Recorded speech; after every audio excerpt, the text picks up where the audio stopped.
நீங்களாம் வந்து உங்களுடைய லைஃப் பார்ட்னருடைய லைஃப் ஸ்டைலை கவனிச்சுக்கிட்டே இருக்கணும். ஏன் அப்படின்னா, நீங்கள் நிறைய கடமைகளாகவே செஞ்சுக்கிட்டே இருக்கிற மாதிரியே இருந்துடக்கூடாது. கொஞ்சம் அன்பாகவும் கொஞ்சம் பாசமாகவும். ஏன்னா தனுசு ராசி பெண்களுக்கு அந்த மெட்டீரியலிஸ்டிக் தாட் அப்படிங்கிறது ஒன்று உண்டு. ஆத்மார்த்தமாக இருக்கிறோம் அப்படிங்கிறது குருக்கு அவ்வளோ சீக்கிரம் வராது.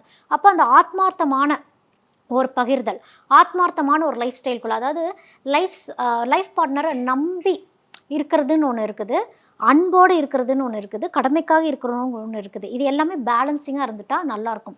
ரொம்ப ஓவர் டிபெண்ட்டாக இருக்கிறது. தனுசு ராசி பெண்களுக்கு பொசசிவ்னஸும் ரொம்ப அதிகம். அதாவது கணவன் போய் அம்மாட்டியே இருக்கிறாங்க, அம்மாட்டியே பேசுகிறாங்க, இல்லை அவங்க கூட பிறந்தவங்ககிட்டே இருக்கிறாங்கன்னா, தனுசு ராசி பெண்களுக்கு பொசசிவ்னஸ் அப்படிங்கிறது அதிகமாயிரும். அப்போ குடும்பத்தில் பிரச்சனைகள் அப்படிங்கிறது வர ஆரம்பிச்சிடும். ரொம்ப லேட்டரான் ஸ்டேஜில் தான் தனுசு ராசி பெண்களுக்குங்கிறது புரிதலே கொஞ்சம் லேட்டரான் ஸ்டேஜில் தான் வரும். திருமணம் ஆகிறதுங்கிறது கூட கொஞ்சம் தாமதமாகி தான் தனுசு ராசி பெண்களுக்கு நடக்கும். என்னதான் இது குரு வீடாகவே இருந்தாலும் பரிகாரங்கள்லாம் செஞ்சு தான் தனுசு ராசி பெண்களுக்கு மேக்சிமம் திருமணம் அமைகிறது. அதே போல் குழந்தை பாக்கியமுமே அப்படி தான். உடல் பருமன் ஆகாமல் பார்த்துக்கணும். ஏன்னா குரு இருக்கக்கூடிய இடம் பெருக்கிட்டே போகக்கூடிய ஒரு அமைப்பு. அப்படிங்கிறப்போ தனுசு ராசி பெண்கள் வெயிட் அதிகமாக இருப்பாங்க.